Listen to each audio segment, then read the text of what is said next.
For content information and the written version of this video, please check the description below.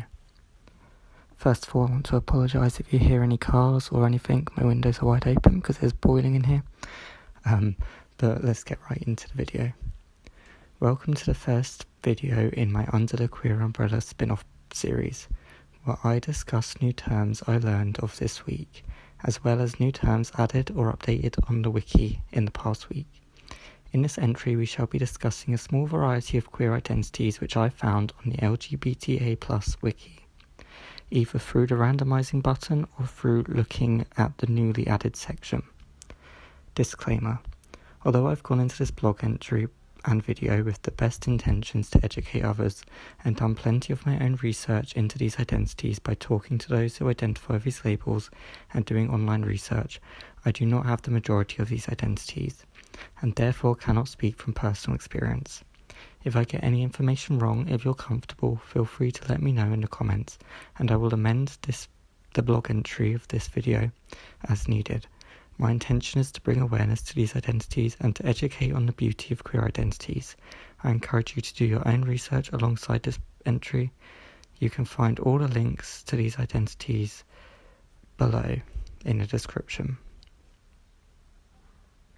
Terms I learned this week.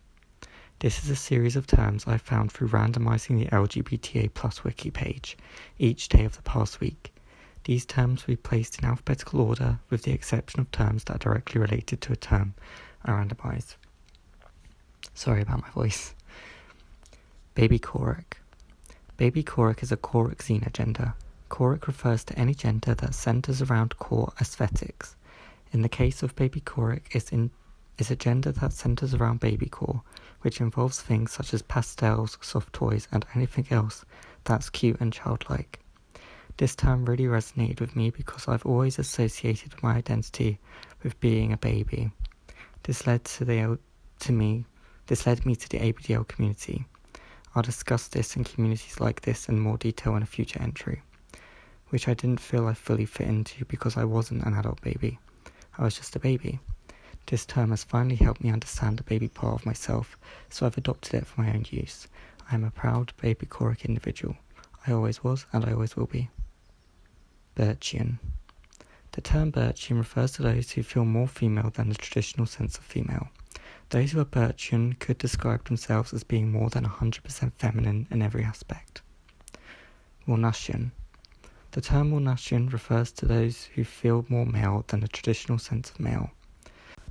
Those who are Warnushian could describe themselves as being more than 100% masculine in every aspect. Femcalisman. Femcalisman is a term that refers to those who are exclusively attracted to women or those who are women-aligned, but are willing to engage in acts of any variety with men who they have minimal to no attraction towards. These acts can be for any reason, including pleasure, financial gain, bonding, reproduction, or any other reason. As you can see, these acts do not have to be sexual in nature. Mincalis femme. Mincalis femme is a term that refers to those who are exclusively attracted to men or those women aligned, but are willing to engage in acts of any variety with women who they have minimal to no attraction towards.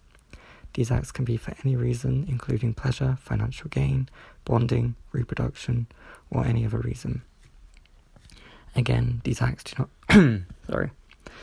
Really sorry for that. Again, these acts do not have to be sexual in nature. Saccharine gender. Saccharine gender is a xenogender which is connected to feelings which are sickly sweet and very sugary. As it's a gender which is related to a strong, perhaps even intense, and somewhat visual feeling, it can also be considered an aesthetic gender. Shadow lesbian. This term relates to those who are transmasculine, trans men, and or those who are men-aligned, who view their attraction towards women or those who are women-aligned as sapphic rather than straight. This can be many reasons, including feeling dysphoric when they are referred to as a woman, which they are not, calling a man or those who are men-aligned something they are not is misgendering them, or because they are M-spec and identify with being sapphic. I've mentioned in my single attraction identities entry that lesbians can be men and or men-aligned. This can act as a more specific term for those lesbians, but also as a way to remove themselves from associating with the lesbian community due to the lesbophobic gatekeepers that exist within it.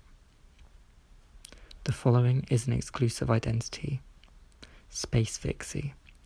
This term is for those whose hyperfixation on space is so strong that their gender has become connected to it.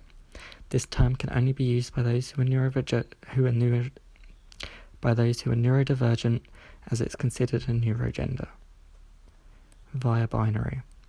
Via binary refers to those who are non-binary with identities which are close to binary genders whilst not being those binary genders.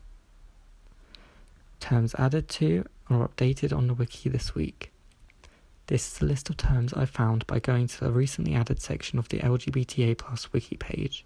The following identities were either coined in the past week or had a major update to their page, such as the addition of a flag or an updated description. They are placed in release order with the exception of the terms which are directly related to the terms I found. This is not every identity that was added this week. I focused on those which were coined in the past week and also had flags. Biromantic. Biromantic is a biromantic identity which refers to those who are attracted to men and women but lean more towards being attracted to men or those who are men aligned, while still being attracted to women or those who are women or women aligned, just not as much as they are to men or those who are men aligned. Reddit gender. Those who are Reddit gender feel such a strong connection to the online forum site Reddit that their gender is associated with it.